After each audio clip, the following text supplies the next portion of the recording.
Ya te ole anga fia te whaatalofa te wai fo ile letu la le afiafi le swafa manu malo Yesu Keriso ia o le o lo tātou mawai pea ia whailua inga i lea aso mle aso ia e vi ai nā le alofu mle anga leo le tua leo o mawhai o le tātou toe whailua ai fo i whapoponga le o tātou pukalame o le tawa fiafi ma le loa pei o amai lo tawa fiafi nai tina matamama tua le lanto tāpua inga mau le whaangaloina o tau i le tātou pokalame i lea aso mle aso ma lo lava le onasai ma lo le tawatai le ngatai leo le ainga sa le vi o ona tofi le tua i so se tafa o le neso i fuanga wha ma lo ia te o tau ia le tau suina le puvai o le ola wānganga tangata ia ma le loa loa so tātou atinu ia po ai lava ua mawhita mai ma vea pēr tautua loa pei ma wo i le asum le asum tā lofa lava. Yes. Yeah, good evening Mr. Ngango Kuiawa Ilili JP. Oh, kai pei fai oia o sei uli the channel ko kai swafa. Oh, yeah fataro fatu fresh mari e ante leo fa fonga fe tatu tunu o mafuta mai lungo tatu YouTube channel pena fa lungo tatu simple way to add ya mana tatu website fa tai lava ya multi-line for tu fatu va ya una sao tu lava ni falla new i lu fonga o tama avulei mateni avulei ya male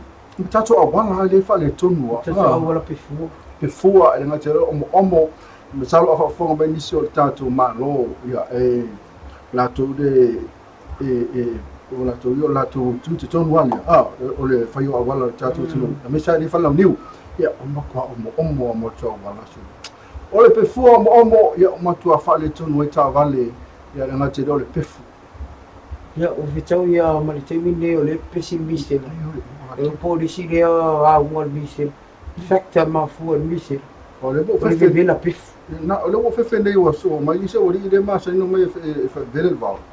fe me vole sa o mai ma le fe me vole sa li se di ro mo le mise la oi so ki o fa ko to o ia no le te fe fu ya ui le mise la ya so ia masalo mo fa tu le tamati ya me li matuana e pe ko ka mo fo ya le mise la pe fo le mo wa tama tu e maua ai o le ratio e la ititi.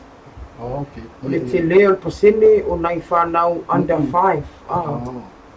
Ila mai te whanau la i nisi fo lunga Facebook ne te maiti latu tino ko kai wa paka a working on misela. Wa so la misela mari fa fo tatu no pe fa le sa le hano te le tatu fo le wa pe ri kinga inga pe se mai fo ka pe kan susu. Pe umatea. Almeno ye so pe mo male fatamala. Mo fa lo atu wa ma wa si yo lo tu le fano. Fia lo confirm. Ya leo ta wa si pepe la di ile no magi utala tu nafi. Lua tau sanga. Ale ai lo fa tali le ai ngi tali mal fal mai. O le sile me o tele go ile Ministry of Health e se ata fi le information. E taua ina ia aware ai tangata lang tele na tunu. Ele tau fi se information. O le media wa e mo ia le mai press release. Ale sa o le tala masalo mia. But au kilo ia unga mafodinga o si mele o mali watu the latest. O le misena. Le ia se mea tu so o ngai le misena o ile wifi mai e sei tu loa le loa tau tala le a matona matu tu e foi le tino ia e me ana ala una fa malo sia matua e toa anga e fa nga sua o fa lau aina e me se la vole niu o le niu le o fa mawina e festoso ani tele i nai fa nau pe a o ina mawai o fa mo tele le vai tui ona fa sina malos ai pe la vo vai nga ma le fa malo lo le o fa fer wa ia ma ave me tum i tangat. Simple. Ora se não te lo te eu o le tatu foi sina. Foi sina por foi sina. Foi sina. Ele me ata o foi sina. Ia ai fai te tatu i mei o vai sa mo. Ia te amo mo tau fitinga al fale mai. Ma tau fitinga ia vato al fale mai. Ola fato alo te ai nei o fo ia. Pe a fai mo silinga ia tau fitinga le misel. Lango le sila mea le wa maua. Wa lai ona fa te tele ia tino na inisi te maiti e pe al fautuanga ave mo is a private doctor ba fa wa tungo tele fa mai ia ona fa tino lola ia tong fitinga na e ala fa malo lo le fale fa ngale new turmeric juice le juice le a fa sa mo le ano o le fa mawina a mix ma le new e o le sina vai silo na ngai fa inu e lava te maititi ia se yo o ina te wai fulele le ngata ina vai le tino awa mata na va ai o dehydrate pe wa matu tu se tu lo ia le so ani atuna la pokalame ne fiafi inisio matu o mafti te mine tau sa idi so fit faigofia na aua le polepole vale ae o lisi na ofesoasoani mo outou ma ai le niu faatau o le niu e tuu le isa faamalulu uae manaʻomia le maʻi le mea malulu masusu i taimi uma ona e faamaia matutu ai se tulou tino onai fanau fa ia tulaga le ia mo io nei fautuanga e watu ina e tonu nei ina ko fama le fautanga ia tu tau matua te misa tu tina ia wa fu le ainga rio ne tatu fanau mo to walo ia mari only aso ia las fraile io le aso nei o fa o le fly die fa mai se va nga na solo veni las fraile fa fitai ala tu le fa fitai la sono fu se o la stofi fa fitai le Friday wai mo le pe ole no ole se mai thank God is Friday wo umai ngaluenga umai ngaluenga o le tu usu usa o mapu ai na tu mai le usu taiao e mana tuala o le poa nane ia o la fai ala tu vai mi sara tu na o se le ni pa ia portino fo ia fa mai mau e fa ka ori tao mo le ga vai le ma le sira me le mo umi fo na tu o le tu e fiala fo le pe le lima va beau po le ono ala mo moia tu ala tu ia pule ala tu te mi fiala po su lua le o ia la to ia o ia o le ai o ia o tine fai fali o le fali la so na fai fe au ale wale fe ka wenga o ia astona sa o le sai na ia te oi teine le lei teine le se teine thank you ia ole na tu ranga le e pe on fie tato las fraile ia las fraile foi ia o te lava ina baba ai tato ne ia masalo ina tu te lo sirfia au tail marketi ia me se foi le le passo le va io o passi o tua tu le este le ma nei le mata tu fa manatu me ia sola ia te a sola ia te las fraile po sa fie o te alu tu al matunu ia a ola o ngota fu de pili fiaru fu de ma nei ia a ola se ia no fe pia ia lo am la sto o so maka ko ia tu ia sama nei ia la mtanga o mi no fe pia ma ko om se ia fu de no fu de tu fiaru o tu o ma nei ia le life for the town ma nei ia life for the town la ko pira sto nai ia sa la ia le ia fa me me tu te le me le pia ke le me le yo fa la sa te le me le ia tu la ko fu ia tu ia fu se me le so halo na o mea ano tele mea ano ia e fale tele me le e pe tu langa na ia misal ka si ia le o tu sama to mai si va na ia le foto le fu o mai no fa o mai le pia io tu so na wa na te fia lo si to ai ni sa vai te fia lo foto ia o tu langa sai o te mea o ya o nga sa no fa mo fa ia ma ko ai ko fudele mo ko so vani mai vai mo so ma ala fu al me wa o nga era ngol tu ranga o to la talata mi o to ya ma to io le mid city mo i vo ya mi city ya fe assim ma o te isi vo ya pa wala le fa mai pe o pe fu la wala le fa mai e mo so to fiti o le loto ele ya e fa taro fa tu ya ma na to no ma futo ma to YouTube kalu fai ta fa ta lo fa tu ngafa ya kalai ma lo al ma futa mai ne fiafi a lisa ha kai ma to tasi pati besi tu wala lo mafuta mai Manurewa Auckland ta lo falava o lo mafuta mai ia ma siona ainga ya na tui ia fa fitai lava le avea lo pe ma wo ia le aso ia ma lo lava ia va ai o le mai fokuanga lisi o tato paanga e te tau o le tapunia uma bea tau pa pia fale kalapu mea tumutumu o le ko pesen misila saule good reminder ele se mela tu pune fo mo na club la to yo me pe ona fa ya tu o fa ma ya mo fa na ya no fa na right no mela a ta fi fo tanga ta ma tu ala tu o fo tu anga le mai mo tanga ta umo sa mo no fo ta ya ye le fa do ngai mi sela se tanga ta so fu te mi ne a o pasele ai lo no fa tu langa o nai fa na ye tele ina ma tele ai e te lea potential mo o mai tanga ta matu o middle age pa solo to ai teenagers ia mo fa no light ma nei foi foto a vai tu ma na e te puni mo me o fa ainga ia na te na club yo lo la puni mga luenga la te puni foi mga luenga e na foi ma lotu la to ila ia ina loko ala ele sa o ni se yo vai le lotu e ta la sto na i pena fa ma sa e se me la le fi te le o na le tu i le watu tatou e leo i leo kilo whea kuti si tūranga fwele la sa au ni mai le upu fa malosi mo to ia ai tu le atu le ila la unga e fese ha Na unga pea pela unga i ngofua fa ki gola unga. le pe la si fese au na Ai mi se fe au ko ko. e fese au o ka se la unga fese au ta pena ma i lot ia ai te o tu le te mi fa le lotu la sa e na to lo ai no aku ia ma fo fese au ma va pe ma fo fa pe la unga pe le ia mai lo fese au ia te le loa ia te mi la la unga na sa uni mai ma ia au te le loa nei wa le te vai atu na to ia tu vo mo sko inga ma ke fo to ina la ke pe pa na fa wa me ma ko wa a me ke fa sa pela wala unga mo sa uni sa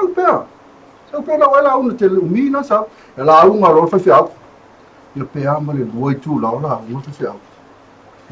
Wai le makua kau fai so. O mo fa longo to ina le makua fai na ni na o le va sa fai. Le va sa fai. Ya ko fai mai le ko so me fa to ina le se fi foto to ina. Mai. No so me fa fa mai. Au le tu vai atu ira wa mi ke lo la uma. E pe ia fa tu la foi le tu sa la unga ia male mo tangata le alo fanga ia me se vanga fa foto tu. Fanga po. Ai la tu ele to tele no po. Ma o ko ka ni popo ngala mo ya ska popo se pelo popo. Ai la ku ele to tele no po.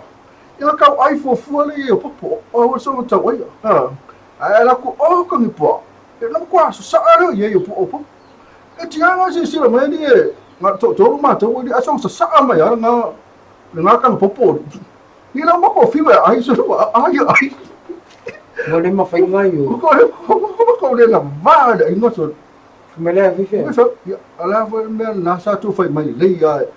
o ke ma fa ka va a tu ai ma kwa la unga tu a ile sa le la mo bi so ma. Ya na mo fai kwa la mo bi pe ko ma nga mai. Bu ko in sa. Me se fa ma se common sense. Ai te lo sa le to ina. Fa ma common sense ta tu. Wa ya lo ka la unga to lo tanga. Ya ngal Wa ula po ke la ko o ngofua. Bingi yo. Na nga wala au binga ia. Ni fai mai le sidia. Sa o le e fa kali mai fa fol mi sela e afe ka ngaka ia i fa fol fai sa me e alu ka ngaka e le fa longo la. Fiso lo pe dio la tu solo ni. Mo ala mo Joseph afa. O Joseph. Ya o mi sela. O mi sela e pe ona pipesi nei sa mo. E alu ai so sesi. E le fa pe ta fia pe ai lotu pe tia sisi mea. Pau al mea tau ia tau fai ata to pui mal ni sela. Ia ane te wa fia. Pau al mea a fai wa mana wa fai ai amari. A fai wa mana o lava ia au de mo al mi sela. Au lava ni alu se mea. No for fale. Lotu o le Lotu fale. Pau nga. O papau ia. Le ai. Au ko ka wa bu fa longo I ko le like club. Le lango e ana funga I vanga I. A me se mo ngi bi se. Ia ta o le ana funga. Tato ia a fai we mana o se no mai uma le mi se la foto ai alu le lotu. Pe a to alu ma sina e o la vai au mai pe woni fa mai. Foto alu le lotu ia pena foi mala onga ia mal tato fa fi. Ko la fa ko se mea o tolo fa au se mea. A fai we mana pui o man mi se la. No for le fale au ni ero se mea. Stay home. Na. To se mea. Ma tu tasi pati da. Me fikin mi se la yala ko yo like club. Ama tole alcohol e fosfadi foi mi se la. Fosfadi foi le que foi que é por mi se la. Ya o na o le alcohol foi le ma fi il pa o tant. Ma fi me foi na le o na vale la to no farkala. Ya ma pi foi le o me la tutino. Yo ono al fai il alcohol. Me foi fa pena foi la le mi se la. Pe ko ro mi se la e pe ko e. Ma me fa no tu nei le so e fa fa mai se foi fa la veni sa tu I faliata vai no faliata solo sta sino li tu vai pe la ulo te le tu pulanga ni sa mo le li lo Joseph undi pisa ka alo o le sa o mai Saint Joseph na tu vai pe ka alo foi la kopi pen tala se le fia tu pulanga e tu lo le sunga le tu te iloa ona o le tagata o le malisi e sa'o ai o le tatou fa'alavelave na ia setemi o luma ona auli'ili atu le tatou tala mai Samoa ia o le fa'alavelave na ia e fa'amaise atu lava le tila ia o Feiva ia o le tamai a Leilani ia ua o suafa i o matua o Joseph ia e maise o uso mtua fa'afine e maise sion to'olua ma sion atali'i o lae la'ititi o lae pepe se fa'alavelave silonu ma tautia ia e pei ana fai atu o tatou pokalame e avatu o fautuaga i le aso ma le aso faufautua iā tatou ave tāvale tautuanā ia e le iloa lava le tupu a fa'alavelave alo e lava tapena pei lau nei e fa'alavelave lea na mafua ona mu le tāvale ona ua lavea masalo pena lavea loa ko ngeki va'akasigi i waea ia ona sasalo le mua o lo'o fa'auau i susu'ega leoleo i lea foi fa'alavelave ia fa'amaise atu ai lau pokalame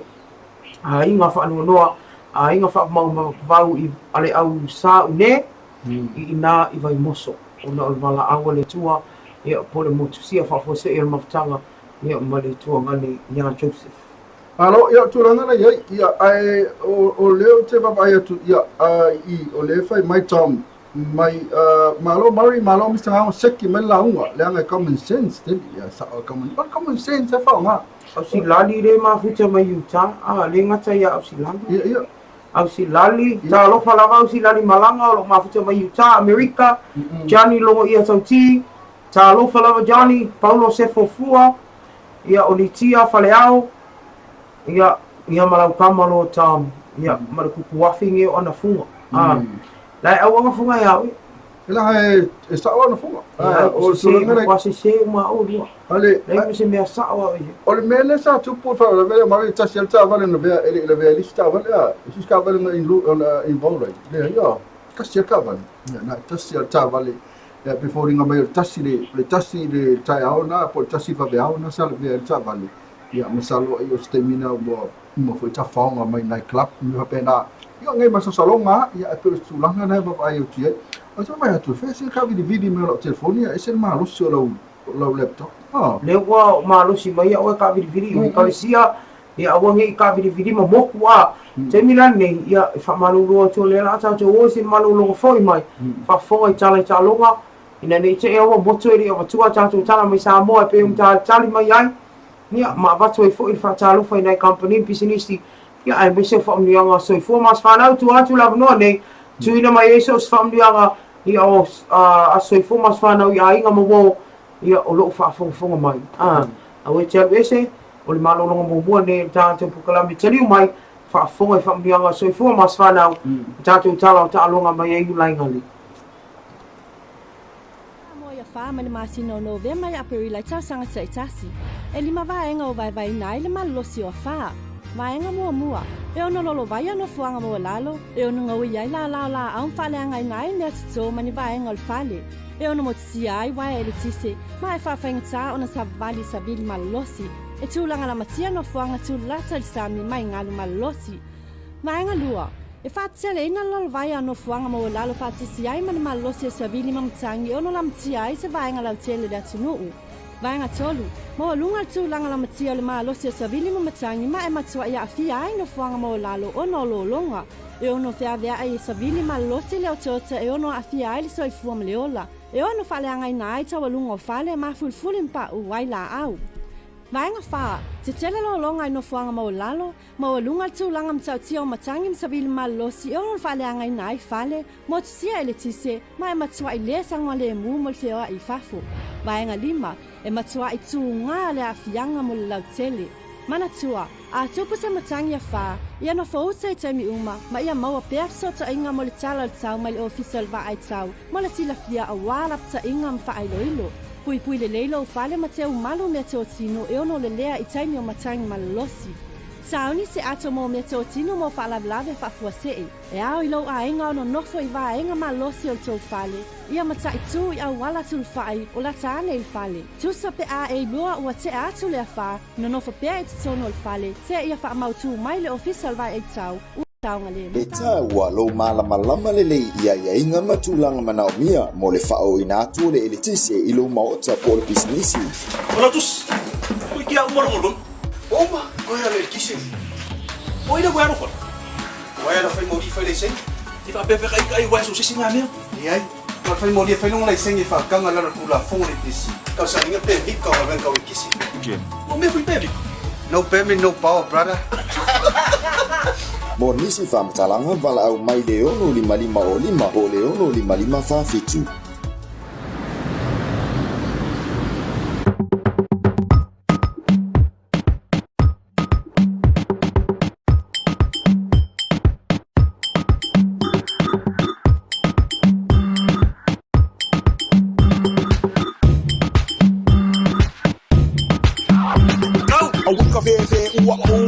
La se fa amole mole kuli seka si manulu wi amole alova mai mai di ma fa amole mole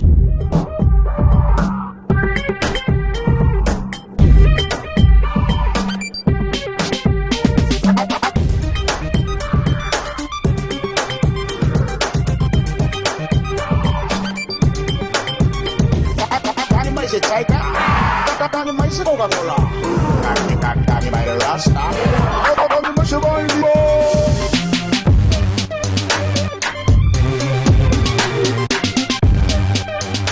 tuanga mai le fala tuanga malo si fala sisi tutongi bape la pili moli ai le ia tole tole sfulwaso taluna e taluna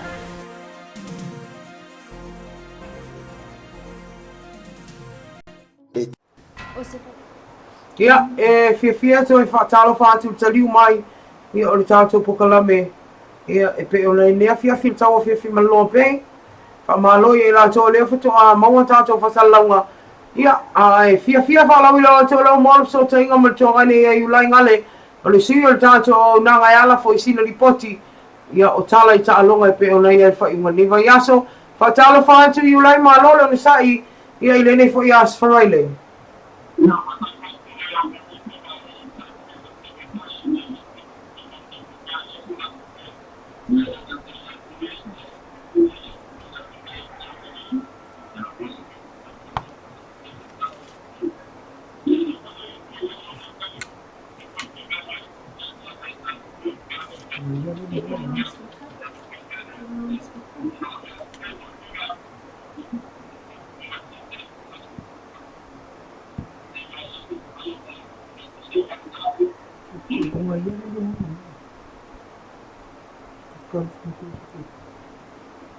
Ia e whamalurua tu ava le tuangane e iulai. Ia le se i toi tau whai atu e whaisina le anga mai o le vai ngoro o. Au mai e tātou li poti toi tau whai atu. Talofa iulai? Malurua tu. Ia whamalurua tu a whaisina le anga mai o tātou tainga mua. Ia le pe lo feo lolo mai. Ia la tu atu la noa e wa tātou li poti o tala i talonga. Pa mole mole? Ni tātou tala i talonga o le pai pu whakasia maru nātu. Wana anga ni mai. Ia le put upu la ngana pa le pepa skote ki sa yuki matu nātu kua. Ua tipu ka e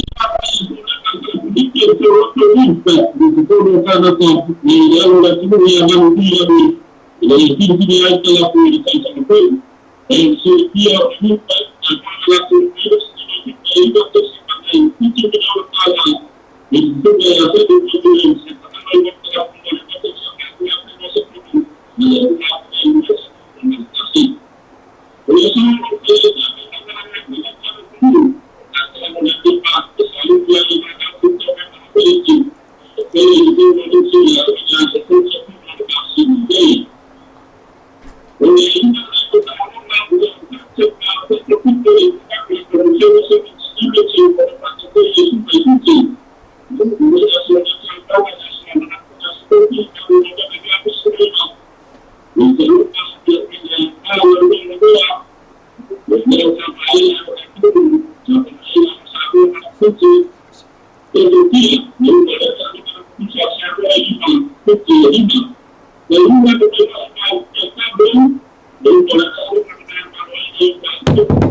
Ya, saya fatalo fatu tali mai o tātou whawhiawhianga lea, whamalulua atu mo sia tātou so tainga mai ulai ai. O lea mo to maua tātou so tainga, ia malituanga nei ai ulai o walwha o wina o tātou talai tālonga malono sa ai ulai. Talo pamali. Ia o nei ura de o puso tālonga o tātou tala tei tō pitu o nei tūlangi nei, o nei seni a Seven Stimulus, o lo tātou tei e Subai Kiki. Lea so mua la sitopi, baru no ve baru ake skruiba, i te wangan vaani ala ulo moa, ta peda lei sa moa mana ua fiti toto kia, lei ura le tālonga na tutusa, sa moa e lima, fiti e lima. Ai tālonga na vaa le nai una, ma le kia ka vou, le ura le tālonga na mana oina i ura i tua skumpitu, kia ka vou e se tū na pitu. I rai o te mai tai i le rau, le ta vai a ora turu na mansina, na pena ia mansina ma le au na tuku ki le ua le tālonga na mana oina mansina, lua skurtasi, le tuku ki se tū maliba, e tālonga na vaa pāpuni kini utonga, na tua sa mala e pāpua rai utonga, e lima skurunua i le ai rai utonga. Le wan tu vai o tuma ka ia bang ka pela e ka mata va stadia ni ngole ta lo mal e stadia struiba ka mata na le limba ai pela ringa le va sila e prang le tu ni mara ya pani le ngole ta lo mal e ma sila ya i struno ya pani na le limba e va ro ni le wan ka pela e da o la ma medica sa mo le ngole ta lo mal e to la lo struiba america sa mo e na le limba ai stadia limba struno va lo na rifitu karena petrol skurkasi itu baru sepuluh ribu. Ya, le talung dari bahan sama itu pitu apapun kini. Bahan malu yang bahan sama itu skurkul tidak ada pitu apapun kini. Air talung baru sida meningkat Estonia. Kemudian atas sama mau air sida meningkat Estonia ini masuk pitu ini air. Pakai nahu talung pitu meningkat pitu ini masuk pitu ini le itu air. Ini kan cuma bayar ni, semua orang pernah iwan waktu ni boleh tak lalu malu itu macam surpa, malu waktu yang ada 10, Amerika sama 10 berpitu, baru 10 nampak aku kali ni 5, pakai ni kini 10 pitu, sebelum 10 luar tu baru 5, di China, tahun 10 baru, ni dari ACI, maya pani 5 10 lain, ni kali tu ni ini tak baik. Ile round 3 orang sama sekali na pela ini ulu na soro wana le talonga na ulu skurpitu soro mona sepur bapa kiti espaço por valor ai quando waktu ele tal ai round 3 baru ni na pela ini Amerika Samoa no waktu Amerika Samoa skuriba baru waktu na repitu ai tadi ini skuriba na ulu ele tal ai di talonga ba Samoa soro mona Samoa espaço skuriba soro mona ele tal ai Piti maru ya pani tom skurpitasi ile ya pani. Ida solo na ruo le solo na to ile ibo no be maru ake skriba in to mala uno mo doa ile. Era maru ya le awo Samoa ai skurua ile la le piti na yura. Ai vai no to ba sai na mansina pas tom na ile sa ai apo ni kini skriba ku kai le skurba lua. Ai talo ga solo mo na maru piti ya lera matua kiti ai piti skurba ile ai solo bunda. Lero ni tong painga le au tama tai korban kiba ile wau tai korban sangar dei ile malolo ya pa poni kini ai sepur pitu ile sepur ai bai no ni ya to ina man wi ai tong painga au tu unda man ka bo seven ile man malo ya tu balu ai pa sepur pitu ile ai tu balu. Isso está tentando na solo para entrar para lá na frente da tudo para tal da pipa Saudi aí e malama então vai lá até ter feito todo o ensino aí da todo tudo le máquina nem mas tá tentando parir o tudo mas aí ele vai aí tudo lá aquela política todo tá aqui todo o cara tá e dá lá tudo ia mano tu lá e pedi aí para tudo que eu tô aí eu nasci na pia no Luca e eu fui lá todo o ainda sentindo tudo aí já tem que marcar Martitu video kepala ini sesuai yang akan Williams ala umur kalatu boleh 2 insyaallah boleh 2 apa 10 boleh 2 apa 2 10 mantasi yang Pak Iwan nak satu kali calon nomor Pak Iwan besok kali masuk mau satu Pak potong masuk tu umur dan dia tu tak malu mentasai yang ada di mana yang tuan lalu politik pasti analisa no dalam orang baik yang mapai yang ada satu kali calon nomor itu ini Pak Tonton Paingo de Bayaso, Maria Santa Paingo la Paingo San Panan, o Tawida Tawa, y Talo, la Copia, Tam Sala, Topito Rechenia, Leo Pata Pain, Tono Piti, agora tem bem, passa o que ia. Ia, ole na ua whafonga lea tunu ia ile tātou whapoponga tātou tala tālonga pēr māsani ai whaktai tele le tuangane ia iulai ia mō le tāpinanga mai ai ia whafonga i tātou tunu tātou toi whenua ai ile vai aso pou pe audia le ola ma le malo se ma temi nei manu ia tele whai ngol vai aso alofa atu whaasoi fui ia o se whapoponga nau tātou tala i tālonga e pei o na saunia ia ele tuangane ia iulai ngale ia awa lava lau whaafunga anga ai malo lava le usai ia ai vai e mele mua ngaluso o mua kakal ngol misilo ai ngalo tala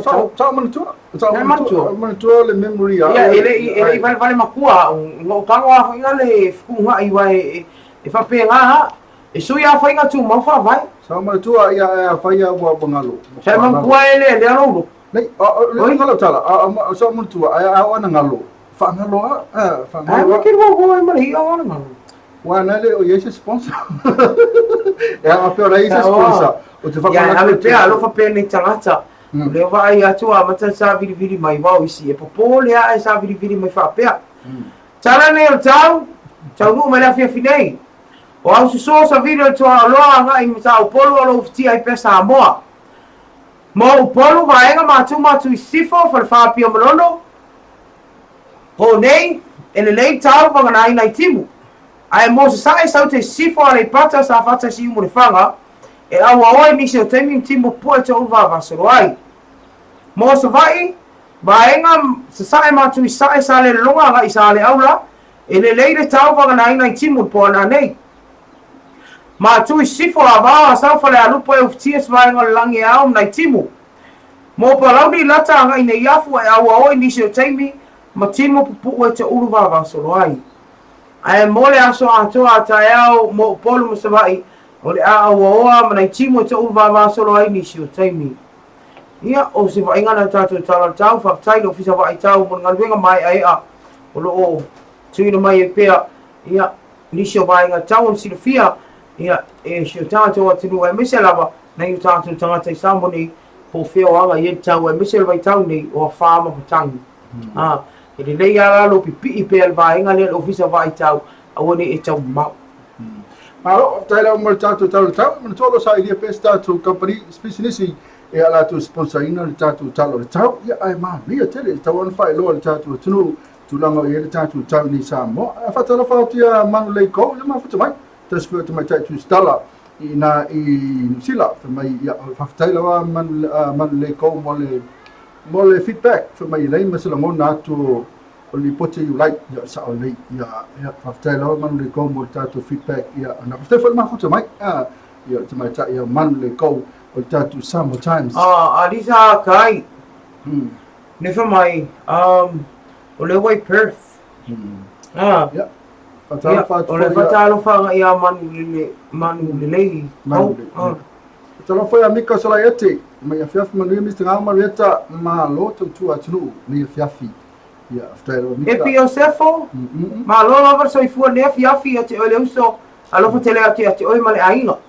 foi salvation no atuato ma lo o lua after la town tele town ma paulo sefo ya mas vai ngai ma fatu to tas vai ngai o level na ya lita faleao liti faleao ma iso fo maria mai to ma lo to tawata itiute o nei vai aso a ta lo falao fa after lava nanga alo fatu ma to nei sini australia akakai ma nei ya la tatu ori tatu sulfua ya la tele os fanau la tu mana fa mana la tu sulfua so ya mana ya fanau nei kids ya mo no fa ya tu manuia tele to was fanau kids. Happy birthday, kids. Yeah, and happy birthday older people, happy birthday teenagers. Leise from the other side so photo no mai. I'm going to talk about we not to on the title Freight Plus ya ina I tonu le mele sa tu poi fale velavi vai lo ai fale ata le e tatu Freight Plus atalo fatu ele fionga tu lomba pela fo ile fionga ile tatu tofi tu mali fai pole ya Tomina wai fong ma lo la lo sa I mutu te nga fe nga ni aso o lo ia fa tuanga le sunga le fe pule fe mai ia tato tulu mana I fafo ia alu abatu fo I mal fe aule amar o tato tulu mana I fafo a fa net malanga mai nei ia e tonu mai lo sa lo le stala lo palota ia le stala lo po fe la vali tu malo ti palota ona e alu atu lo la ia le ile lua fa do sumatasi ina e toi foi mai foi lo la ia le e sa lo fai lo palota po ai fai pule la palota ia o tu malo ana mana fai te mina sa wai le ngata ta amata tu nei se yo o la ba tau sanga le se yo o la ba lua fa sumatasi se tai me sa sa mo awani ngalo na lu sawa e alu lo fisa o tatu fai nga palota e alu ngani skala I lo swafa ia I tu malo o ke alu fo si tu malo ba ia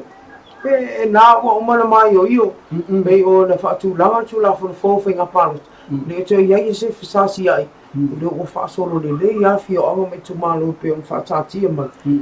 ia le ata fo o le vai nga fa I tu malo tatu ala fanga fa paluta pe ona ai ele nei la valalo si lunga tanto I tu lawo o le vaenga o whainga paluta I te malamala mai nei te ewa e fisiri mai ia I nisi vaenga I tu atu te maua o matani lunga tanto o fisana o le OEC po le Office of the Electoral Commissioner o fisa whainga paluta te mawai mai e vavela o tausanga to tasi tausanga atua tu vai ia I whaamui boi o paluta te la tunu ia ai to e whaamouina nyanga ngal whaktai tātou Freight Plus whaktai tele ia ai whaamanuia atu ai o toa soifua mas whanau I lato uma na soifua mai le aso valu nei o November le aso fitu o November I Amerika Samoa ma Amerika ia le aso valu ia mātou mani usila ma au se tālia ia ma isi atu nu o loo mua le taimi tu ki kia ngalo I lo las whanau le pe ona tua tulunga lau pe las whanau wisa sole le ato nei lo na lua se fulu le ngalo po pia tausa pia lua se fulu mo le ono lua se fulu mo le ono le ato nei lo lua se fulu mo le ono le so I manuia te happy birthday Luisa ia ole se tala fia foi to fai lo mai mantolo mo piki la o tato manusina le lata le mai I fiki vai mo ke ko fiku le fai fiki te mi nei mari ma fa fonga tato no e ona fai le sul lima e su e le World Cup bar qualified o pekala su e fitu te mi nei e o mala vai ngana aku sul lima ia na la mai le tato sul lima na manusina ia la o fia te mai tai fai lo me ta o la mo piki ia o mo to ma video tu coach fo le ia wala mo fia fai lo atu la mo tino awo mo piki ina la e tato manusina na sulima e na awai me tsa na awila mo ni tla tla was fana ya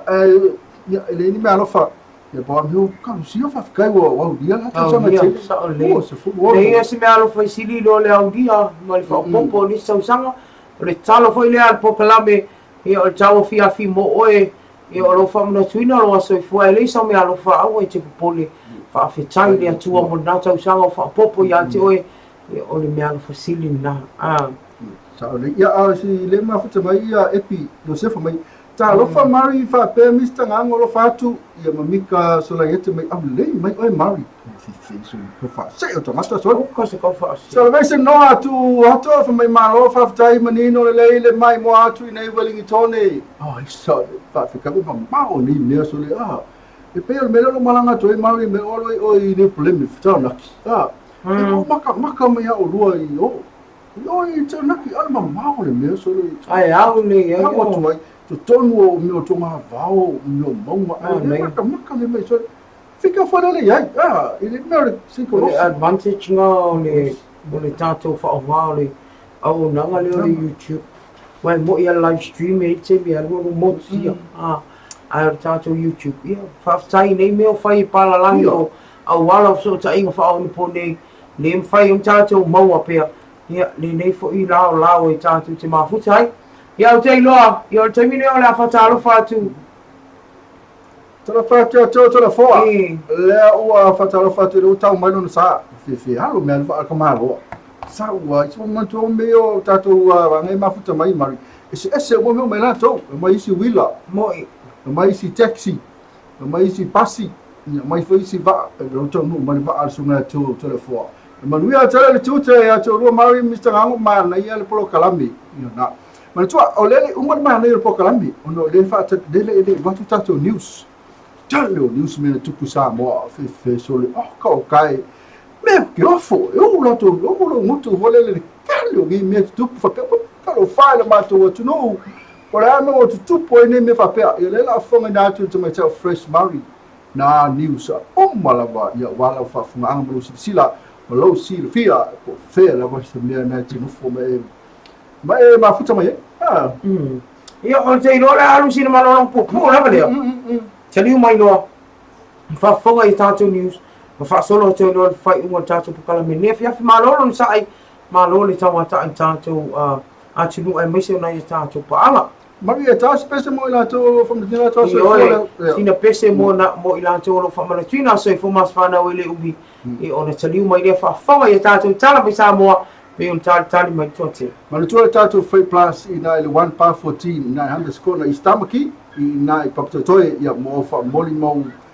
me mai mantua kisi massima to san fo awani ngalo le tātou Freight Plus ina 900 score sa I tonu lang mai tātou klap alota ia lela ka ko tātou pesele o fa na wina tu to waso fo ia honor Freight Plus. Big shout out to DJ Noise. Someone told me long ago there's a calm before the storm. Let's go. Hands up, stand up. It's been coming for some time. DJ Noise. When it's over, so they say it'll rain a sunny day. I know, shining down like a water rain. Whoa,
pili moli o loo ua faitauina i le aso mulimuli o masina taʻitasi. O le aso 20 o masina taʻitasi e faagata ai ona totogi mai pili moli o masina ua tuanaʻi. Silasila i le pito itua o lau pili moli o masina taʻitasi mo ia soiga tāua. E talosagaina la outou lagolago sua auā le solologa lelei o le tuuina atu o le eletise i lo outou mamala. Walaau mai i le 655 o mo nisi faamatalaga.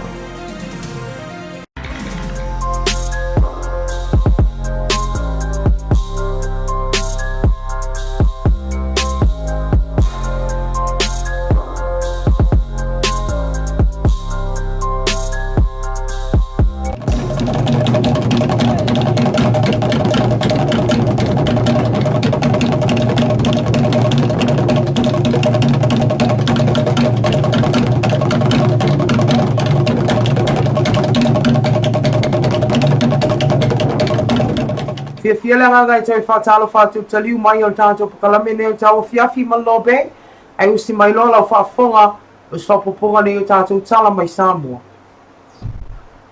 Tātou tala mua o le tai awana le la i le vavea o le ana alu e se o so whainga whaapitoa leo i le whanua o le ainga o tangalo o Sā Filipaina i whale atiu i se tonga marijuana te le ana matua i vai le tumua i o piki apo leo i le utala o marijuana e silia mo le sela una maua mai le neos whainga tai on le la.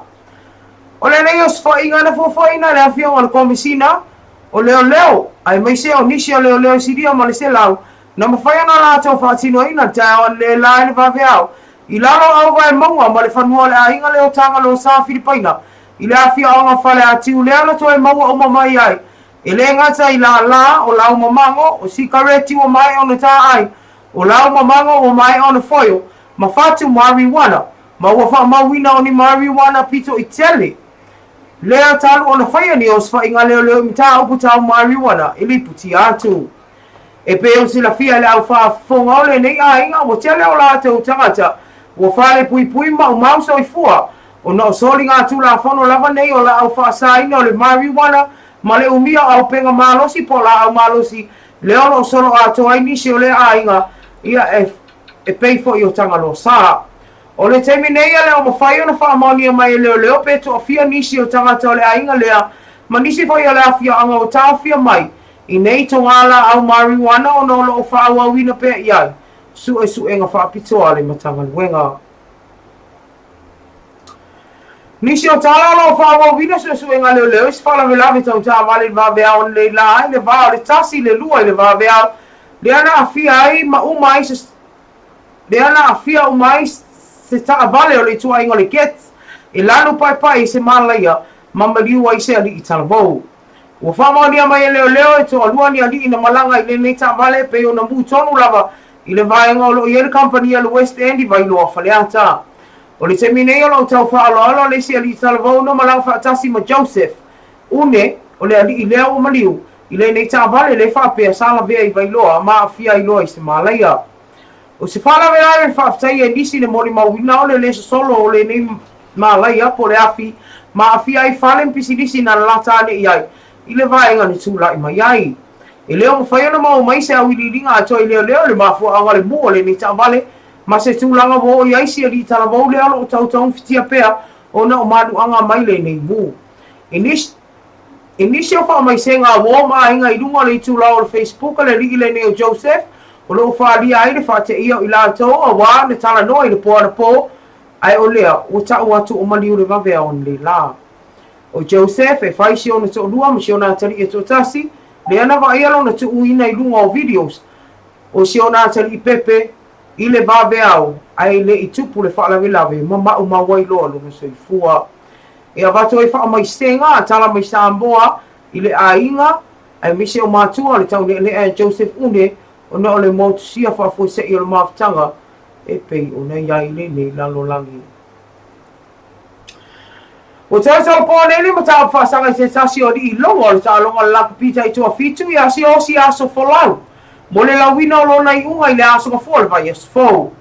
O aso folau na ia i o ina i le amatanga le masina le nei mōri anga i tolu o lo mōri ai e le tua leo o le umio se au penga matau tia po se maa o le tongi ino se au penga matau tia ma le wha au manua. O le nei wha lave lave e pe on tua ia asfolau na tula i mai lo ngā tono tau sanga le nei e pe on tua ia i le tongi ina asfolau o se maa ma wha manua lia ai se tama matua le la tau lava fio anga le o modi ai.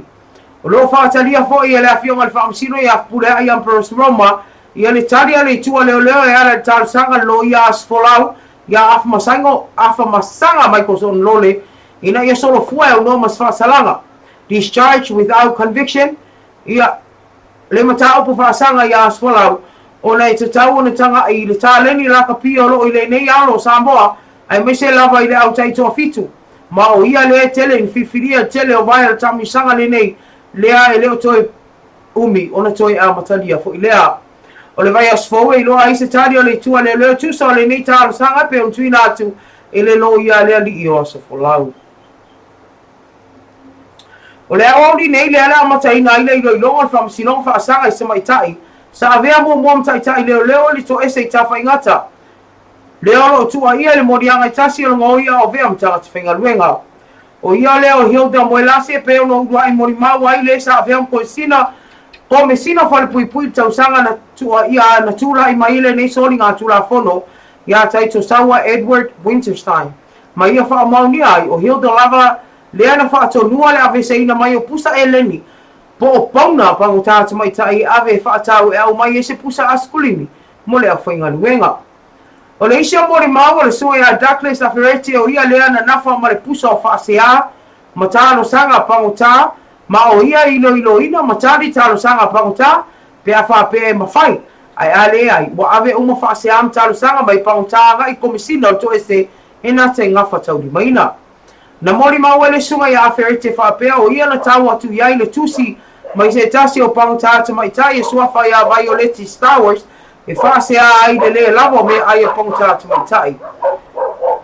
Le tau e Aferete na ia whaao e whaasea le a Violeti komisina ma sue ina loa le mata o whaasanga ia Hilda. Le ana ia tāsanga i nai sue nga whaaloto i whale post tribunal pe tai o leo o mai duma le whaamsinonga. Ne mata o pule nei. O se tasi o mori maua le tua leo tumai tai pa utale ia Violeti Star Wars. Le ana ia ta ua o ia maisi tamai tai pa utale to alua na la uina pusa apa o pauna tamai tai pa utale ta vale se tasi o tamai tai ofisa o le to este ma o le whatonunga na whaia Hilda. Ile mta o pule nei tai o ana le lai ia iselo ia na tulai mo Hilda ma na tu lava tamai tai ia mo ia ma tu i fesiri mori maua leo e ala i tua inga i peo le whaia whaasanga ia te ia leo lo ia matua i te ena nei. Lo utoi tolo pole nei mta upu mo se whai unga i le vai o se fau. Ia le whafonga anga se o tātou a tinu ia e meise lava na ia tātou paanga ia o se tamu whenga na ala i tātou tala mai Samoa ia i le nei fo i tū lao le afiafi o le asfarai le aso valu le nei o November ma lo lava le on sai ale a tātou wasi le malo longa taliu mai ia o le whai unga tātou pokalame ile nei afiafi. Ma loa lava le onsa.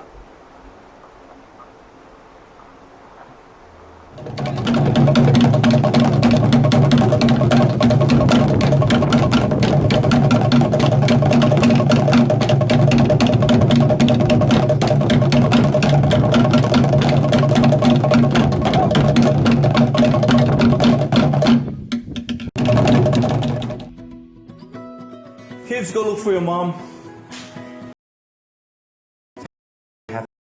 Prepare for management office. These things, dried foods for a couple of days. Don't forget the can opener. Oh, thank you. Don't forget the can opener. Make sure to pack a first aid kit and any essential medicines, torch with spare batteries, radio, and spare clothes. Discuss where you will meet. What is the safest place in your house or village? Where are your emergency supplies stored? Remember to plan for emergencies and include your entire family. The more they're involved, the better prepared they will be. Plan, prepare, protect, yeah!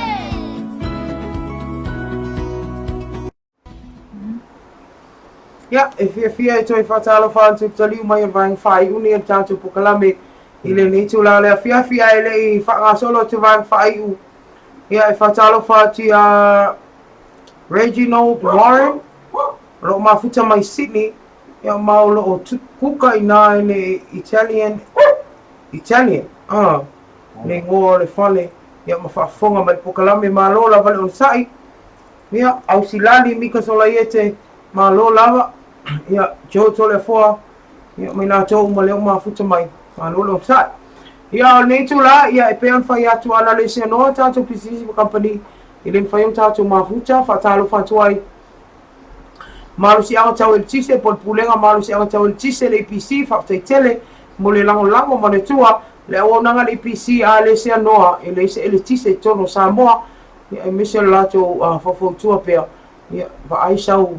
fai ele tise e se pe mita ina le me ane mo moa o e sala la nga wenga le nga ato fa tata no le PC mo so fam talanga e ala fo i pe mita so se nga wenga fa talo fa tu le pulenga o tangata ta whao mai mo mai whafo pole e ale pokau tu risi to pikolo o i whafonga mai ei po le atu po so se atu no o la langi ia le ngata i lea ia o le tātou Pivas Boutique lango malo si tala i talonga so se mana o nga taula e tō hinga a onga o whai pese a fia anga o whea lava a si asi lato la lai nai sale ufi le vai nga tonu ale whafsanga i male maali ia le o le nao la lai o i toka fufua le vaenga lesa ia ile Inter Island Port Company vale le Inter Island fatalo fo i le sa fatalo fa i le afionga le toto ali a to filau pulenga blau fingal benga mangalo le tau atu so se o loa e te mo le sa ia asi ane so no la i sa mone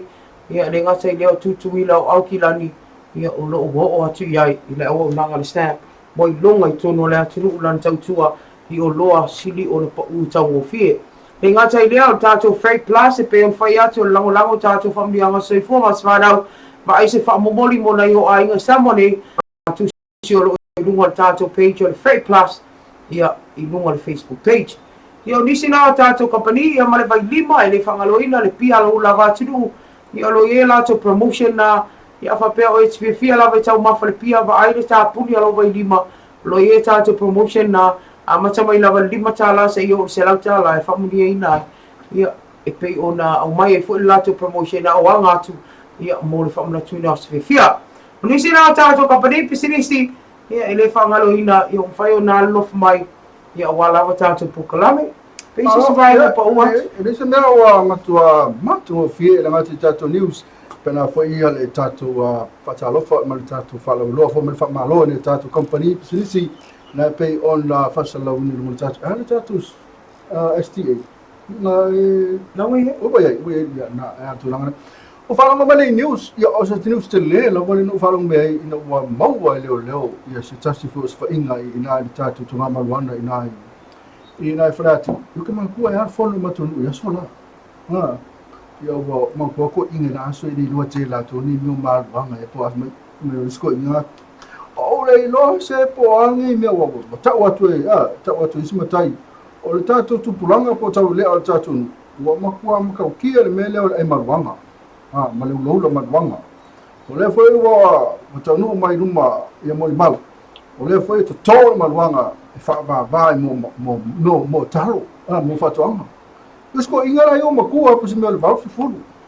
Wale lo isko ingo tole pala na kana la foi vai ke ingi mi o maru. Mai o kana lo se ingi ko pulanga se po angi mi a mo ko ka sa si ka ka ko. Po angi mi o marianga. Wa ka o maruanga ka o marianga. Ma tu ala ala isto inana ina e yo ma tu to ina foi o matana vale ma tu to ino matua. E isko ingala lo to ro marianga. O marianga lo ko so le vale kapo ino ka so o me kore no se ko se po hangi me o marianga me ko no ka so le mo ko ka fo mo ko lo e ka ko fon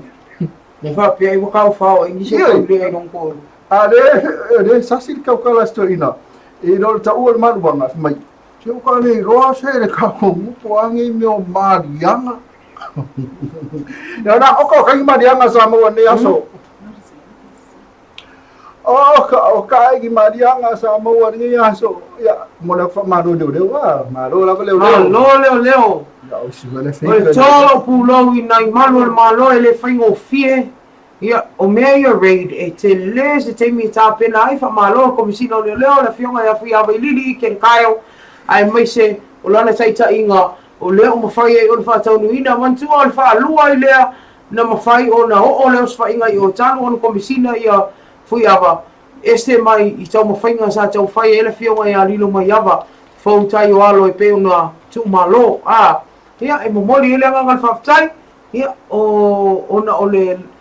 whaapea o na whaataunu ina ia o le tūlafono lava awane i seisi lunga tūlafono ia o ai lava a inga o lo whaafonga mai o lo fia e ola i tupe o nei mea o whala whasa ina sile le tu o wai tua ia ai whai mai po la leo whamalo lava polis so le whakairo ke whai atua a mātou ia whai masui o mātou ia le vanga le awai malo whakairo atu leo whakairo ia o ngifo Vai lá com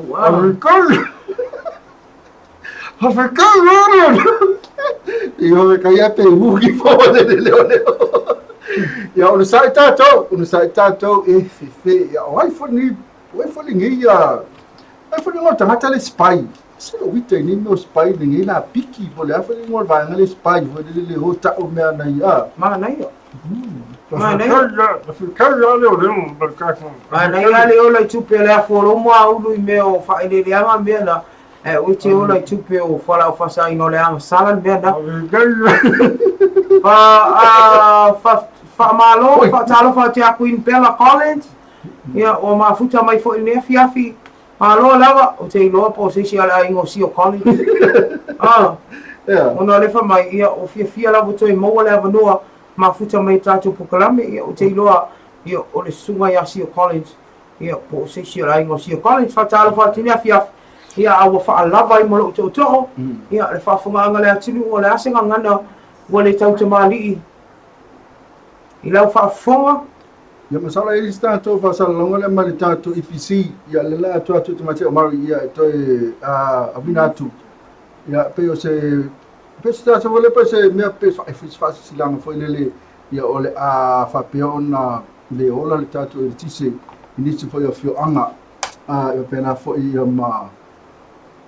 mo so lo ko vai pe mo tu ilo telefone ia e te fatalo fa te la tu mai mafuta mai ia ftai mafuta mai ia le te paulo vale tatu fa silanga ia ona fa mai ai leo le tatou po kalame so lo ko vai tu ipe va no so mai i le tatou telefoni i le tatou fasilanga le EPC fai foi singa silo i ma kwa silo wa ia fai le ia masala tu lungo tatou main page ia po fea foi le maenga na Samoa le na ole ai le tatou fa pe ona le fai ona ola le tatou tise ia ona foi na wima foi fai foi le tatou fai tise i ma tātou company, ia o tātou nei, i tātou malo, i o tātou tanga venga le EPC. Ia o whata tali pēr, ale ai, ia o la tātou olo e tātou pese, ia ma tātou moto umala vanai mafuta mai, mole te fwoi whaatai ma wha malo, ola manu ia tele weekend, ia le alo te fwoi sauninga le sa pati la so tai au, na fwoi mana sa, ia ma tā whaonga, poara whamea la whai e tātou. Tātou mafuta ele vai as fau, pe apu lofa le tua, au lia aturu soifua, ia ma se ola vai. Al tamu nei, ia, ala tātou whama vai, ia, mami, msaro le iso taimi te whai tātou EPC, ia, ona na, ia, la tuatu lunga tātou. Ia, la tātou whai e loura, se on sai mai lava le whawhunganga le atinu, ona e tā ua nei loa. Ia, me se lava tātou nei Samoa, whai nei mafuta mai. Ioi. Whai nei lava. Wai, upu ia, whai lea o nanga le maru si anga tau e tise, ia, i le neitu lao le fiafi, ia, ai whamalu nuu tuai. Ia, ele nei au na watu pēr tātou whasi silanga lea, au nei tāpunia tātou whasalalanga nei fo itu lao lea fiafi. Ia, au lunga pēr tātou page Facebook, ia le ngate le website, whatalo whātu atu tōna lo mafuta mai, whawhikai lava le mafuta mai, usoro, feo ia le vāanga sia, so whatalo whātu iai, lea le wo mai, si vāanga sia le mafuta mai a, Kalo fai e ai Queen Bella Collins, ma it's me, sis Mari. Ngo sio, sao. Tai lava Queen Bella, pera fai Queen Bella na fai se malo Mr. Ngango. Pia loa o Queen Bella. Ngo sio. Yo sio. O soi fai so fa sio. O soi so fa sio. Ma Queen Bella. Te so le ha sio so le su on sofa. Pena foi fatala fatia mika sola yete fa fitai lava malelua tautua ne fiafi lo fatele atu mo ulua manuia tele weekend cup place fa fitai lava mika ya mo ila tu mara family fa fitai mika sola yete mo tato news pena foi ya ausilai malanga don't make way ya wa fefe lik mana ya fa so ole manuia fa so le fefe fitai lava ausilai ya Regina Warren, God bless. Ya Talofasis Pro watching from Sydney. Le Kuka Italian. Ya le mai tato fasisilanga ya mo tato ahinga mawao papena fo tato fioanga pena ole tapunia le tise male ola le tise isi taimi ole nei weekend. Fasisilanga tawa mai le pulewa marsi anga tawa tise mo sia le tise. O le amotusia le tise le asona ia so iwa November lu afis fluiva mai le sultasi tae se ia o lima le afiafi ma le afia se vaenga pui paa fale ula ele mali e motuanai ua whaia le afuafuanga tāua mo le whaatinonga ngaluenga whaaleleia ilaina i le tise malolosi whaapele suia o le tūlanga o lo iai pau mori i taiminei au whaanga solo i ngaluenga mo le whaalau teleina o le awala ia vaenga le atinu e fa malulua tuai ona ia tulanga le malofia fatai af masanga Victor Elia af masanga sui pulesili fala putonga malosianga tawatise. Electricity supply will be interrupted Saturday 9th November 2019 from 11 a.m. to 5 p.m. affecting part of Puipa'a village, Faleula, Elemalia and Tuanai village. This is due to works required for the upgrade of electricity lines and conduct relocation of electric power poles as road reconstruction for the road winding project continues. We apologize for any inconvenience caused. Thank you of Masanga Victor Elia of Masanga, Acting General Manager EPC. Ia tanto fasi silanga na mai le sfurtasi tayo sa ipai lima le fiafi. Yo nu nga pe ona tong fai e longo. Ona pui pa malie ia bena foi ma tufulele o ile tufulele. Ne ai ele fainga pengi ngun ka le. Pui pa malie o ile sinai. Ne ai ko nga. O tonai pui pa malie tonai ia i fa marua tu sutasi tayo ia amaka nga fai me uma pe yo sutasi ia langa le pe tatu pa le aso tayo. Ya sulanga na ye ini statement fight yo no fanga yo fanga venga tatu IPC wal fa le leia atili yo nanga altemre ya mo fa la vanu so fa la va fo tu lo malo to le la fa kisi ta wa mo fa la va lo on we tell weekend. Have a nice weekend. God bless you all. See you all on Monday. Yeah. I love for teleatu on the real weekend. God bless. Oh yeah. Better. O le whaangaina o le ipu ai o se awala e mawhai o na fuafua le le iai lau mea tau mawha. Mai vaenga e tonu o mea ai ia awha le ipu i fuala au aina. O le isi vaenga o mea ai whātoku tino. Ma le vaenga mui o mea ai ano po mea ai māsoa. E fuana te le o le ipu ai le mālo se mo mia ma whaangaina e le tino yaso taitani. Ia whaanga le ipu ai le kiti mo tamaiki ma mātua tausi. A o le ipu ke o lolo mo tangata mātutua talabou o tangata e ngaru e mālosi. Fua le leila o tau mawha mo oe malo ainga.